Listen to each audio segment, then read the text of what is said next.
Good morning friends, welcome back. Last lecture में जो हमने पढ़ा था थियरम्स के बेस के ऊपर से एग्जांपल हमने सॉल्व किए थे। नेक्स्ट टॉपिक पे हम जा रहे हैं लॉज ऑफ सेट थियरी। तो सेट थियरी जो उसके लॉज जो है वो अभी हमें यहाँ पर पढ़ना है। तो ये लॉज काफी बार नंबर के ऊपर मतलब ऐसा है कि वो कैंसिलेशन रूल वहां पर अप्लाई नहीं होता है, तभी ये जो लॉज है वो सेट थियरी के लिए हम यूज कर सकते हैं, जिसमें आप अलग अलग लॉज पढ़ने वाले हैं। तो फर्स्ट देखते हैं कम्यूटिविटी। कम्यूटिविटी क्या है? फर्स्ट है A union B is equal to B union A। यहाँ पर काफी लॉज जो है उसकी प्रूफ भी है, काफी नहीं भी है, पर ये लॉज सारे याद रखना है क्योंकि इसके बेस के ऊपर हमें एग्जाम्पल सॉल्व करना है। ये जो लॉज है वो कहीं ना कहीं एग्जाम्पल में यूज होंगे, तो वो आपको याद रखना है। पर इससे हम याद रखेंगे वेन डायग्राम के थ्रू ही, जिससे आपको इजीली पता चले। पर ये कौन सा लॉ है वो आप लोगों को याद करना पड़ेगा।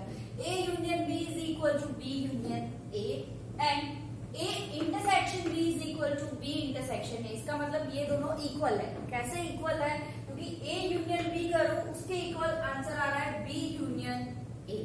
Then A intersection B is equal to B intersection A। तो हम वेन डायग्राम के थ्रू पहले देखते हैं कि A यूनियन B हमारे पास सेट है एक A और B, ये यूनिवर्सल सेट है। तो A जो है और यूनियन B मतलब A यूनियन B करें तो क्या कवर होगा? पूरा ये पूरा सेट कवर होगा हमारा। यूनियन करें अगर हम इसका तो ये क्या होगा? पूरा सेट कंसीडर होगा यहाँ पर।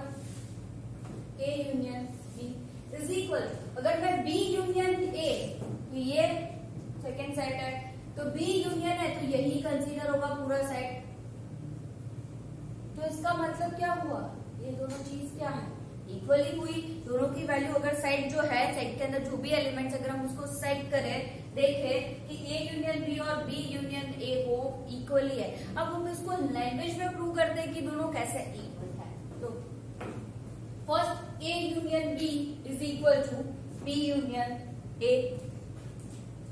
फर्स्ट X बिलोंग्स टू, क्या बोल सकते हैं कि X belongs to A union B। X जो है वो किसमें बिलोंग कर रहा है? A यूनियन B में। तो इसको क्या बोल सकते हैं? X belongs to A। और दूसरी चीज, जहां पर भी यूनियन है वहां पर और वर्ड का यूज होगा, जहां पर इंटरसेक्शन है वहां पर एंड वर्ड का यूज होगा।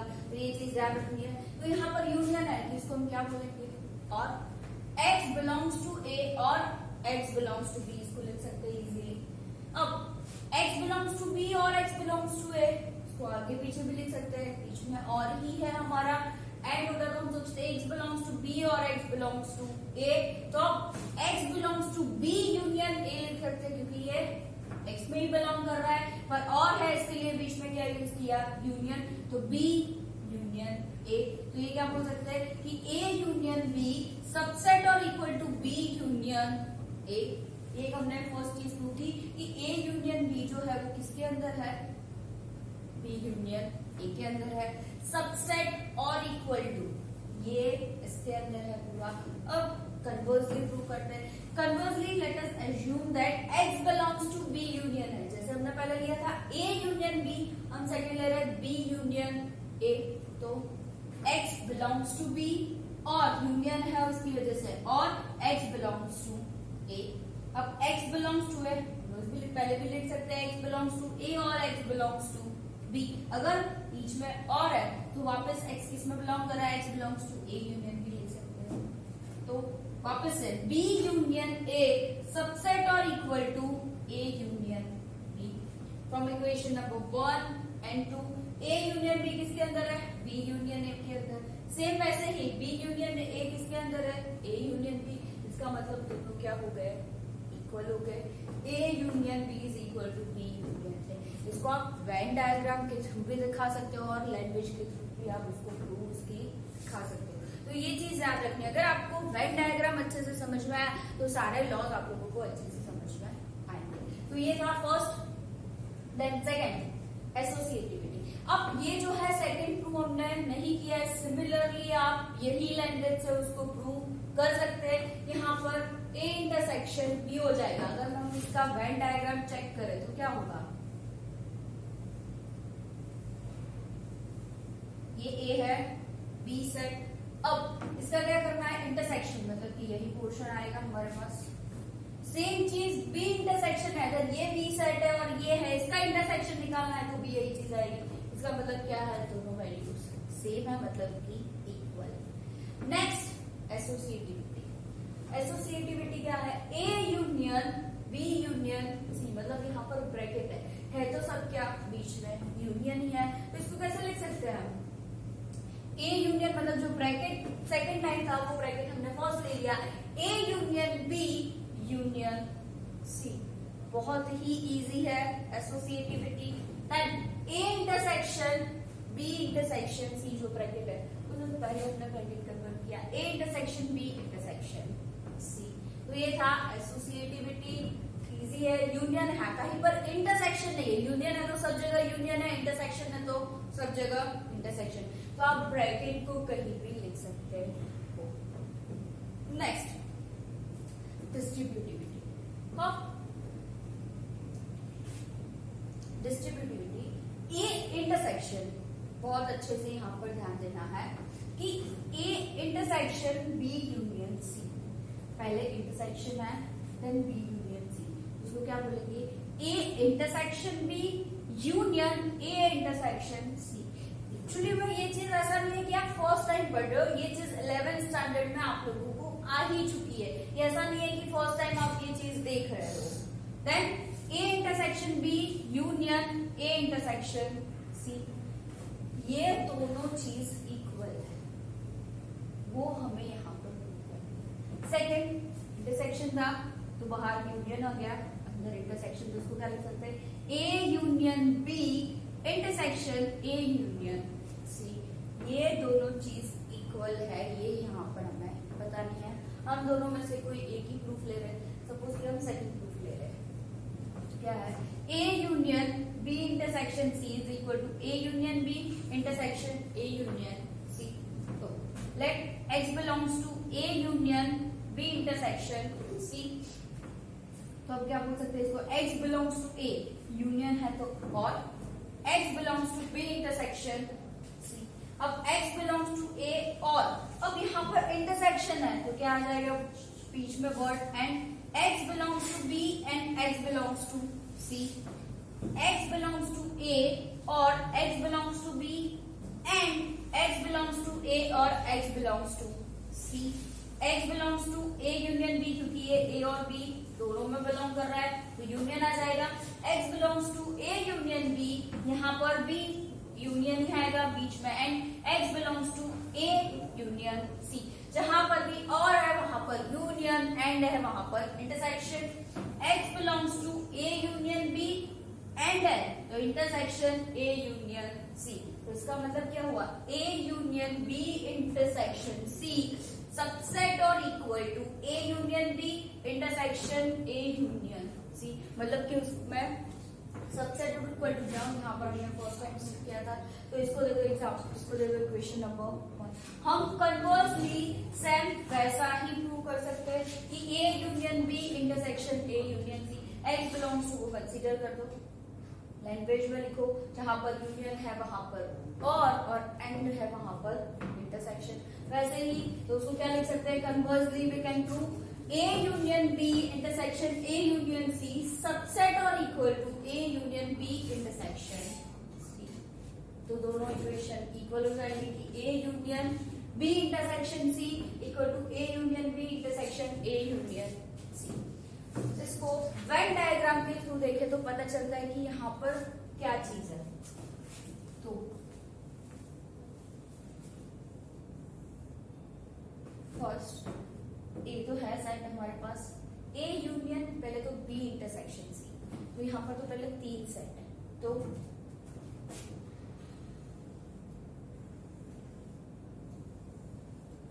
ए बी और सी। अब बी इंटरसेक्शन सी, इसको मैंने ए नाम दिया, ए बी और सी। अब यहाँ पर है बी इंटरसेक्शन सी, तो बी इंटरसेक्शन सी का पोर्शन कितना होगा, ये और इन दोनों का पोर्शन ये काउंट होगा हमारा बी इंटरसेक्शन सी। अब सेकंड है A union B intersection C.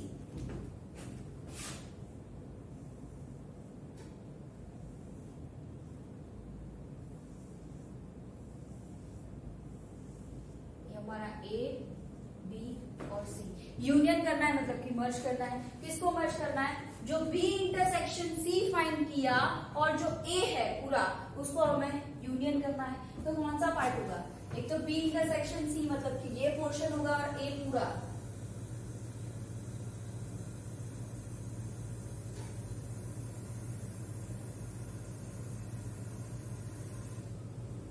ये पूरा पोर्शन कौन होगा?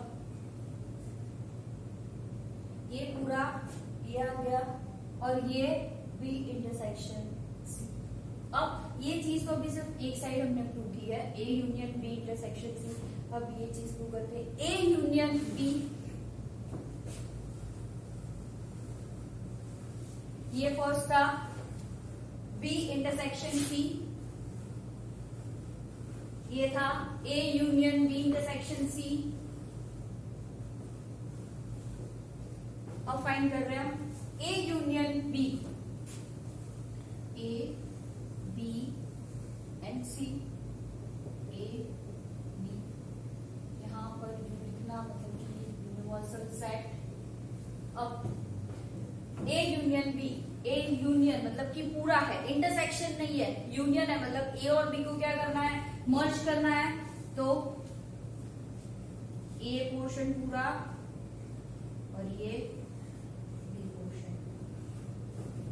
भले उसमें इंटरसेक्शन वाला पार्ट आ रहा है, मुझे तो ए यूनियन भी मतलब कि पूरा ए चाहिए और पूरा बी साइड चाहिए, उसका यूनियन करना है। तो ये है ए यूनियन बी। अब है ए यूनियन सी।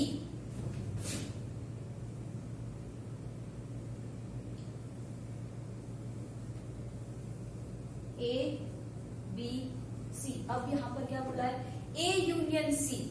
ए और सी दो पार्ट चाहिए हमें। ये पूरा ए कंसीडर होगा और पूरा सी कंसीडर। ये पूरा ए पोर्शन आ गया, ये पूरा सी पोर्शन आ गया। अब ये चीज बोल रहे हैं कि A union B intersection A union C. इधर ए यूनियन सी।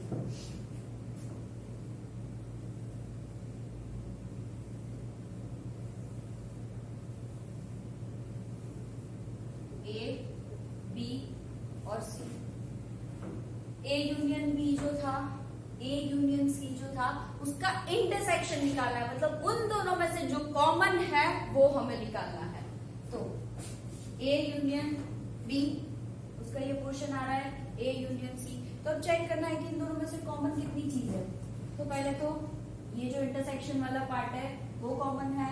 ए पूरा हमारा जो ए जो कंसीडर कर रहे हैं वो पूरा पार्ट यहाँ पर आ रहा है। देन बी, बी कोई वैल्यूज नहीं है और सी का इतना पोर्शन जो है बी इंटरसेक्शन सी जो हो रहा है वो पूरा आ रहा है। सी नहीं है यहाँ पर और बी यहाँ पर नहीं है, मतलब कि सिर्फ ए कंसीडर हो रहा है और बी और सी का जो इंटरसेक्शन पार्ट है वो सिर्फ हमें कंसीडर करना है। तो इसका मतलब क्या हुआ? ए पार्ट पूरा आएगा,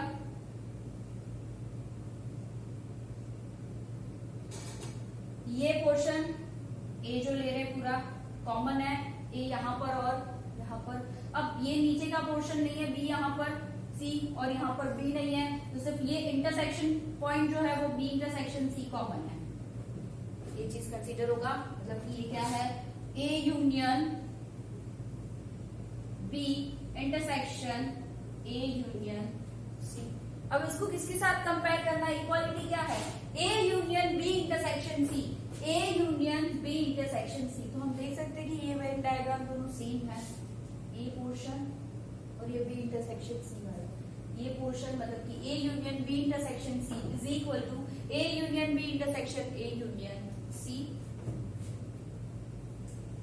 तो ये वेन डायग्राम के थ्रू आप लोगों को पता चल रहा है कि ये चीज कैसी है। तो ये सेट जो है यूनियन इंटरसेक्शन, ये चीज अच्छे से ध्यान रखनी है। आइटम पोटेंट लो, A union A is equal to ए।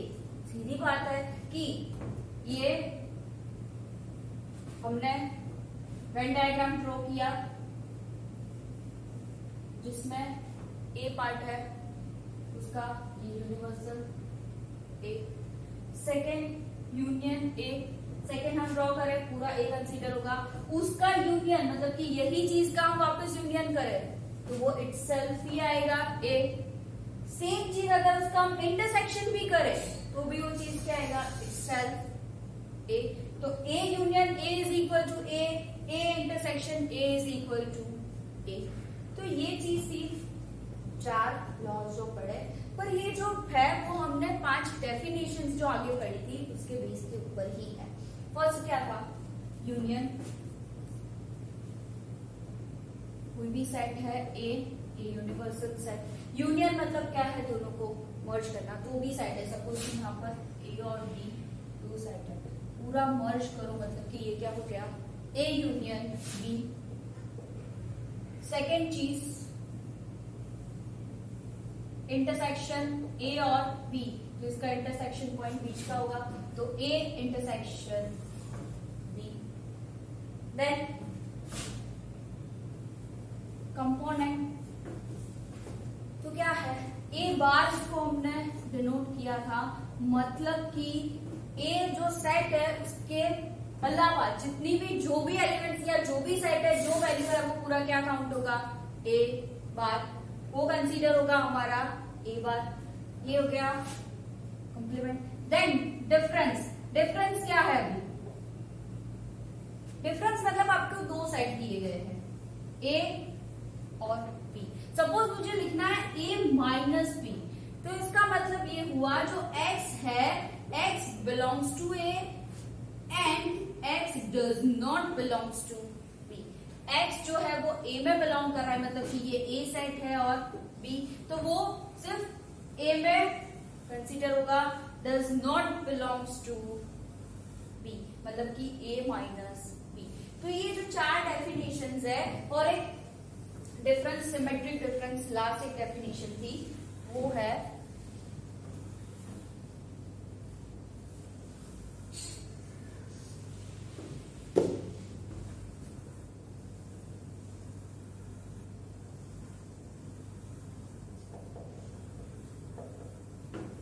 ए और बी 2 सेट दिए गए, तो यहां पर से होगा ए और बी सेट में जितने भी एलिमेंट्स या जो एलिमेंट्स दिए गए हैं नंबर फॉर्म में हो या जो भी हो, तो उसमें उन दोनों में जो कॉमन वैल्यूज नहीं है उसके अलावा, मतलब कि कौन सा पोर्शन हुआ, ये ए पोर्शन और ये बी पोर्शन, ये है सिमेट्रिक। ये 5 डेफिनेशन अगर आपको याद रहेगी तो ये लॉज इजीली आप लोगों को समझ में आएंगे। वेन डायग्राम जैसे ध्यान देना है, जो डेफिनेशंस के हिसाब से पढ़ा था वैसे ही ये लॉज देखना है। आगे का नंबर देखते हैं हम। Next 5th number, D Morgan's law, most time P. इसकी प्रूफ भी काफी बार पूछी जा सकती है, या नहीं भी पूछे तो भी लॉज आप लोगों को पता होना चाहिए कि डी मॉर्गन्स लॉ क्या है। A union B bar is equal to A bar intersection B bar, A intersection B bar is equal to A bar union B bar. बहुत ही इजी है, इतना कुछ नहीं है। हम वेन डायग्राम के थ्रू देखें तो क्या होगा इसका,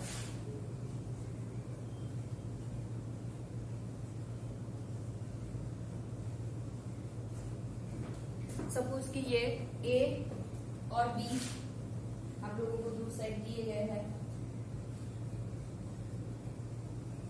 ए बी सेट।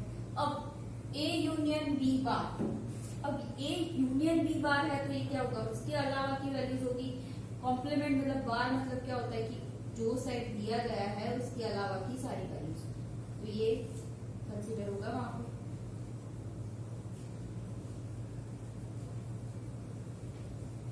ये पूरा सेट मतलब कि ये क्या हुआ, ए यूनियन बी बार,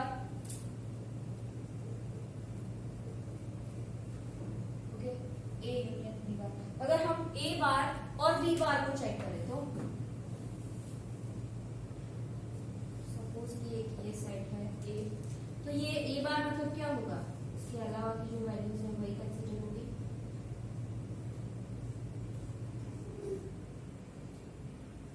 अगर साथ में बी भी है तो वो पूरा कंसीडर होगा। सपोज आपको दो सेट दिए गए हैं यहाँ पर,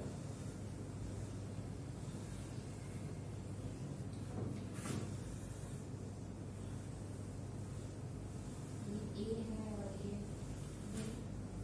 ए और बी, और आपको ये फाइंड करना है ए बार, मतलब ए के अलावा की वैल्यू से क्या कंसीडर होगा, ये जो ए नहीं है इसके अलावा की सारी वैल्यूज,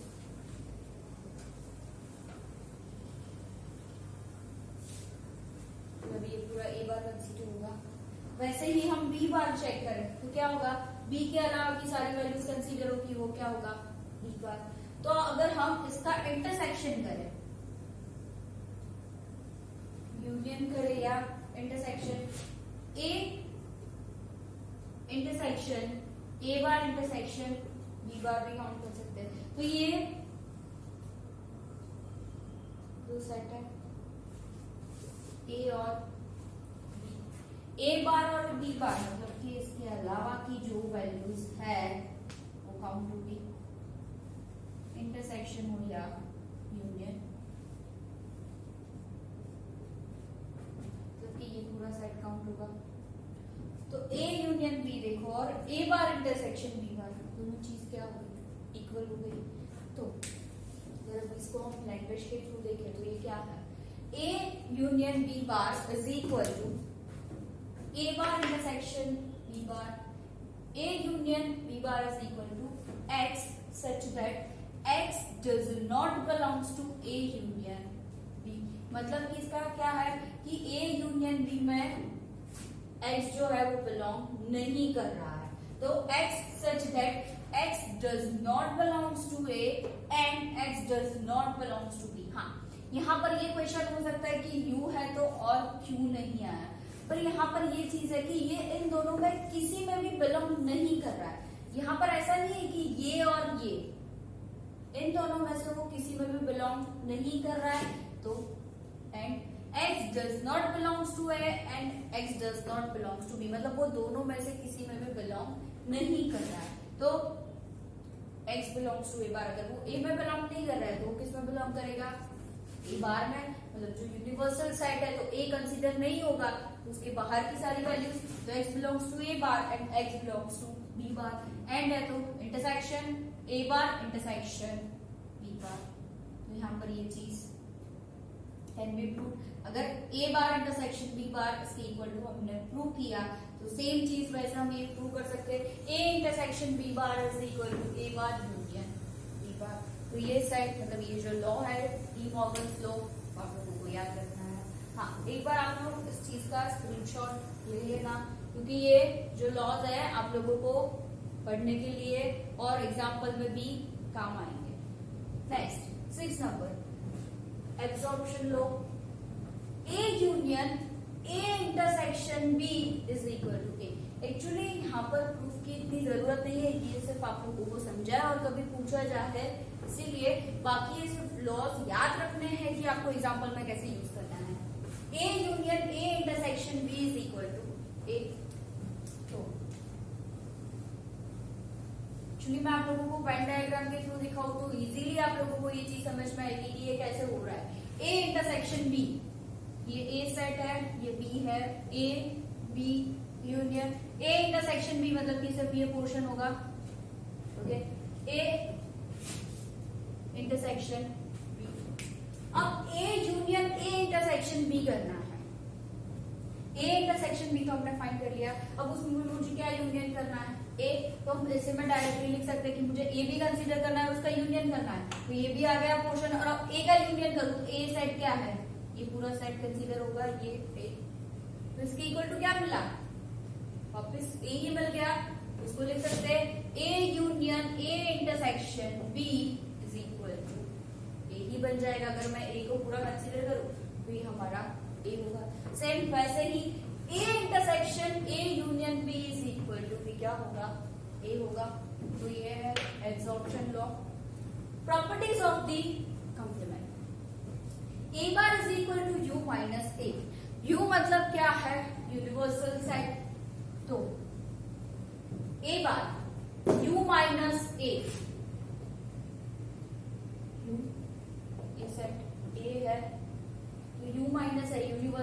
में से मैं इसको माइनस करूं तो हमारे पास क्या बचेगा, ए बार। ये डिफरेंस की जो डेफिनेशन थी वहां पर था कि मैं a माइनस बी कंसिडर करती हूँ तो b पोर्शन पूरा निकल जाएगा, क्या रहेगा सर, a पोर्शन रहता था।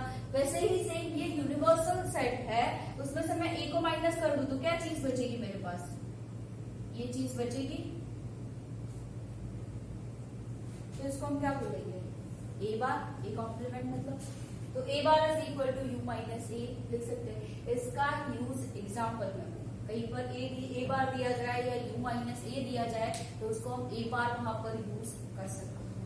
Then a union a bar is equal to universal set. अब a यूनियन a बार और a जो है उसका यूनियन करना है, सीधी बात है कि ये सेट a है, ये यूनिवर्सल सेट, ओके। अब a मतलब कि अंदर का पोर्शन, a बार मतलब कि बाहर का पोर्शन, अब सबका मैं यूनियन निकालू तो होल यूनिवर्सल सेट हो जाएगा। Then a intersection a bar is equal to 5।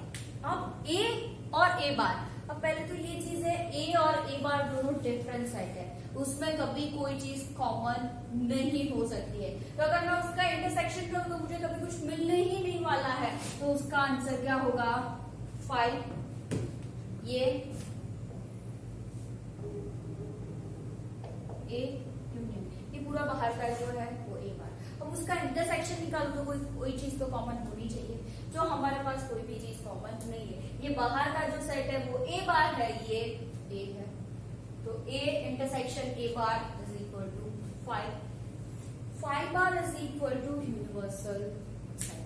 मतलब कि 5 क्या है, एम्प्टी सेट है, बार मतलब उसके अलावा की कोई चीज। तो यूनिवर्सल सेट कभी भी खाली नहीं होगा, उसके अंदर कुछ ना कुछ होगा, तो उसको हम क्या बोल सकते हैं 5। देन u बार, यूनिवर्सल सेट कभी एम्प्टी नहीं होगा, पर u बार मतलब कि उसके अलावा की वैल्यू, तो वो क्या हो एम्प्टी। जैसे यहाँ पर मैंने बोला कि यूनिवर्सल सेट मतलब कुछ ना कुछ तो 5 बार। एक्चुअली ये दोनों चीज सेम ही है, सिर्फ नोटेशन जो है वो अलग अलग डिफाइन किया है। ये 5 बार और ये एम्प्टी सेट है, और ये 5 बार। 5 बार मतलब कि 5 है एम्प्टी के अलावा की वैल्यू, उसको हम बार बोलेंगे तो क्या होगा, कुछ ना कुछ एलिमेंट्स होंगे, मतलब कि यूनिवर्सल सेट।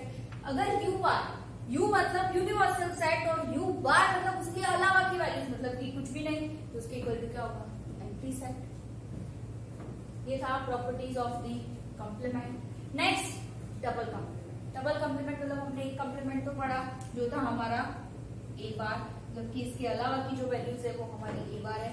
अब इसको डबल टाइप a डबल बार मतलब कि ये डबल कॉम्प्लीमेंट करे तो उसका आंसर क्या होगा a बनेगा। a double complement is equal to a। Next 9 properties of universal set. Easy है, a यूनियन, ये u है, इसका यूनियन करना है a और u का। अगर ये a सेट है और ये u है, अब इसका पूरा यूनियन करूं तो ये क्या बनने वाला है, यूनिवर्सल सेट ही आंसर आएगा, क्योंकि पूरा सेट काउंट हो जाएगा यूनिवर्सल सेट। तो इसके equal to u। a intersection u, ये u है और ये a है, इसका इंटरसेक्शन करूं मतलब कि क्या कॉमन चीजें क्या होगी सिर्फ इसके अंदर a, इक्वल टू क्या होगा a। तो a union universal set is equal to u and a intersection universal set is equal to a। 10 properties of the empty set. Empty set है उसकी क्या प्रॉपर्टीज हो सकती है, a union 5, a union 5 is equal to क्या होगा a, मतलब कि कोई है ही नहीं, इसके 5 मतलब एम्प्टी है, तो अगर उसके साथ में किसी का यूनियन करूं तो वो a ही आने वाला है। a यूनियन मतलब इसको लिखा है कि एम्प्टी सेट ऐसे भी हो सकता है, तो उसका आंसर भी a होगा। a इंटरसेक्शन 5, अगर उसका इंटरसेक्शन भी निकालू तो वो 5 होगा, क्योंकि a और एम्प्टी सेट, a मतलब तो हमारे पास कोई एलिमेंट्स होंगे, कोई सेट होगा, और 5 मतलब नथिंग, कोई भी सेट नहीं है। अगर उन दोनों का इंटरसेक्शन करे तो वो आंसर क्या होगा 5, मतलब कि a intersection empty set is equal to empty. तो ये थी प्रॉपर्टीज ऑफ एम्प्टी सेट। अब next properties of a difference. अब डिफरेंस सेट की प्रॉपर्टीज क्या है, ये पढ़ा है empty set of difference. a minus a is equal to 5। सीधी बात है, अगर a माइनस a हमें सेट दिया गया है, अगर उसमें से हम माइनस a को निकालते, जैसे बताया था कि अगर a माइनस b दिया जाता है तो इसमें से बी सेट निकल गया तो क्या बचेगा सर ए। अगर मैं a माइनस ए कर दूं तो क्या हो जाएगा 5, मतलब कि empty set. Then a minus A bar, अब इस चीज की जरूरत नहीं तो हम ड्रॉप कर देते हैं यहाँ पर। a minus A bar is equal to a, ये सेट है यूनिवर्सल, इसके बाहर का जो भी होगा हम इसको ए बार कंसीडर करेंगे। अब a में से मैं a बार माइनस कर दूं, मतलब कि a बार पूरा निकल जाएगा तो उसका आंसर क्या होगा a। जैसे मैं a माइनस b करती हूँ तो उसका आंसर a मिलेगा, b माइनस a करूँ तो उसका आंसर b मिलेगा। वैसे ही a minus A bar is equal to a bar minus a। अब सेकंड चीज आ रही है कि a बार जो है उसमें से मैं a को माइनस करूं तो उसके पास क्या बचेगा, सिर्फ बाहर की वैल्यूज ही बचेगी कि इसमें से मैं इसको माइनस कर रही हूँ तो क्या बचेगा सिर्फ a bar. Next a minus 5 is equal to a minus 5, ये पूरी चीज निकल ही रही है तो हमारे पास क्या बचेगा, सिर्फ a बचेगा। Then a minus b is equal to a intersection b का, ये चीज बहुत समझने की जरूरत है कि a माइनस b दिया जो गया है उस इक्वल, इसके इक्वल टू क्या चीज है, ये a और b सेट है। तो इसका मैं माइनस करूं तो चीज क्या बचेगी, इक्वल टू है a इंटरसेक्शन b बार, ये रहा a माइनस b। अब a और b, a जो है और ये b सेट है। अब यहाँ पर दिया है b बार, मतलब कि बाहर की वैल्यू आएगी, b कंसीडर नहीं होगा और a कंसीडर होगा, तो उसका इंटरसेक्शन निकालना है। क्या करना है, उसका इंटरसेक्शन निकालो तो सिर्फ क्या वैल्यू बचेगी, a ही बचेगा ना, ये a है ये b है, इसको हम सपोज b बार समझते हैं कि उसके अलावा जो वैल्यूज है, तो ये a है और ये b। अब उसका इंटरसेक्शन मतलब b बार, तो उसका इंटरसेक्शन निकालो तो क्या चीज बचेगी, सिर्फ यही दोनों में कॉमन आएगा ना, a इंटरसेक्शन b बार मतलब पूरे बाहर की चीज है, वैल्यू जो है उसका इंटरसेक्शन निकालना है, b का नहीं। तो सिर्फ क्या होगा उसके पास, सिर्फ a कॉमन हुआ दोनों में, a और b बार में, तो ये हो गया, इसका मतलब ये दोनों वैल्यूज क्या हो गई, सेम हो गई। a minus b is equal to a intersection b bar. Next a minus b is equal to b minus a if and only a is equal to b। ये हमने डिफरेंस डेफिनेशन में पढ़ा था कि a minus b is equal to b minus a होगा कब, if and only a equal to b, दोनों set same होंगे तो ही ये चीज पॉसिबल है, a minus b is equal to b minus a। Then a minus b is equal to a if and only a intersection b is equal to 5।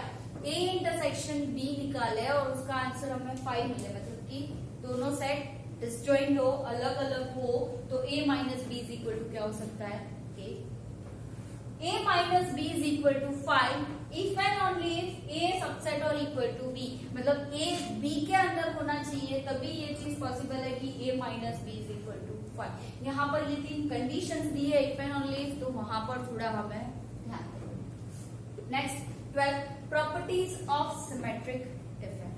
Symmetric difference की properties क्या है, पहले तो सिमेट्रिक डिफरेंस क्या था वही अभी से पहले मैंने बताया, डेफिनेशंस पढ़ रहे थे कि दोनों में जो अलग वैल्यूज है वही हमारा क्या होता है, सिमेट्रिक डिफरेंस। तो a symmetric difference a is equal to 5। सीधी बात है कि इन दोनों का सिमेट्रिक डिफरेंस निकाले तो कुछ मिलने ही नहीं वाला है, दोनों में सारी चीजें क्या होगी, कॉमन।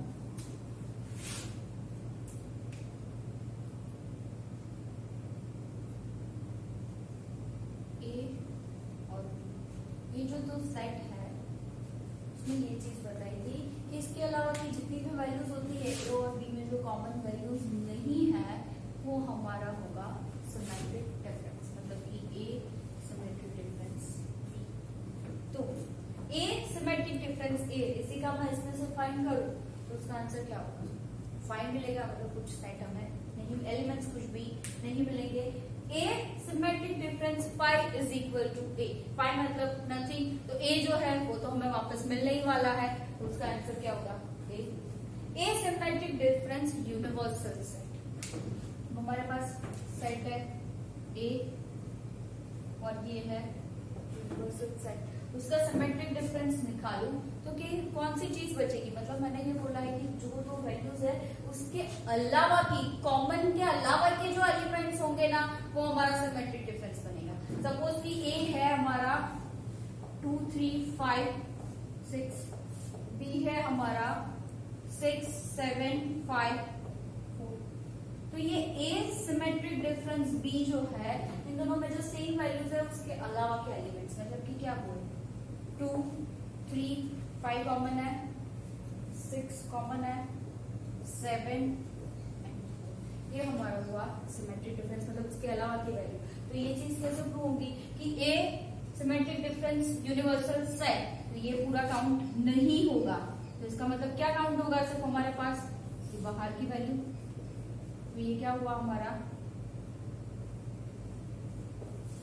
सिमेट्रिक डिफरेंस, मतलब कि ए बार, इसको हम क्या बोल रहे थे, ए बार बोल रहे थे।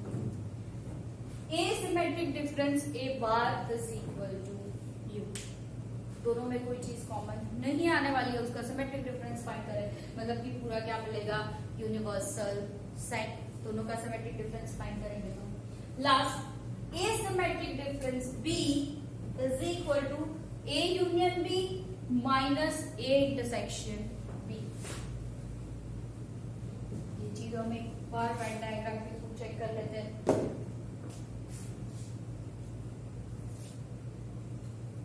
ए यूनियन बी, पहले तो ऐसा होता है ए सिमेट्रिक बी फाइंड कर लेते हैं, तो ए सेट है और बी सेट है, ए बी, तो इसमें क्या काउंट होगा, दोनों में जो कॉमन एलिमेंट्स है मतलब कि उसके अलावा की वैल्यू, तो क्या होगी ये चीज होगा,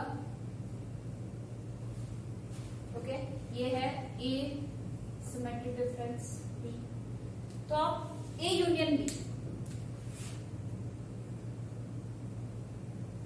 ए B U, A union B, इसका यूनियन करना है, मतलब क्या हुआ सारे एलिमेंट्स आ जाएंगे ए और बी के, जबकि पूरा सेट कंसीडर हो जाएगा हमारा A union B. A intersection B, A intersection B मतलब कि कॉमन जो बीच में एलिमेंट है, अब उसमें से मैं माइनस करूं ए इंटरसेक्शन बी, तो बचेगा तो क्या यही, ए माइनस बी करूं तो साइड क्या बचता है ए, बी माइनस ए करूं तो साइड क्या बचता है बी, तो जैसे मैं A union B minus A intersection B करूं तो ये तो निकल ही जाने वाला है माइनस, तो क्या बचेगा ए यूनियन बी, मतलब यही का यही आएगा, इसका आंसर तो ए यूनियन बी ही मिलने वाला है, तो वो किसके इक्वल टू, ये सिमेट्रिक डिफरेंस बी के, यहाँ पर ए इंटरसेक्शन बी, मतलब वो अभी पोर्शन बाकी है कि ए इंटरसेक्शन बी क्या है, तो ये ए पार्ट है, ये बी यूनिवर्सल सेट। अब ए इंटरसेक्शन बी मतलब कि इसका कॉमन वैल्यूज,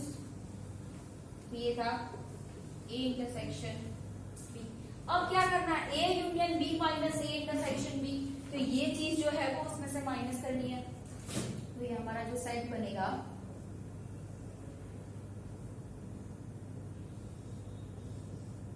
ए बी, ये पूरा जो ए यूनियन बी था उसमें से ए इंटरसेक्शन बी क्या करना है सब्ट्रैक्ट करना है, तो पोर्शन क्या बचेगा हमारे पास A union B minus A intersection B, ये था यूनिवर्सल सेट, तो ये दोनों चीज क्या आ गई सेम आ गई, तो ये ऐसे तो बहुत सारे मतलब कंडीशंस है जो पॉसिबल है कि सेम आ सकते हैं, पर ये किसके ऊपर बेस्ड है सर, जो 5 डेफिनेशंस हमने आगे पढ़ी थी सब उसके ऊपर बेस्ड है, वो चीज अगर आप लोगों को याद है तो आप इजीली उसको फाइंड कर सकते हो, difference, symmetric difference, union, intersection, then complement, A bar जो हम फाइंड करते थे, पर ये 5 चीजें अगर आप लोगों को याद रहती है तो ये सारे जो लॉज है वो बहुत ही इजी है, ये लॉज इसीलिए याद रखने की डायरेक्टली कहीं पर एग्जाम्पल में हमें यूज करने पड़ सकते हैं, तो अगर ये याद होगा तो एग्जाम्पल इसके इजीली हम फाइंड कर सकते हैं। नेक्स्ट लेक्चर में हम एग्जाम्पल इसके लॉज है उसके बेस पे हम एग्जाम्पल सॉल्व करेंगे। आई होप आप लोगों को ये चीज समझ में आई होगी। Thank you so much, have a nice day.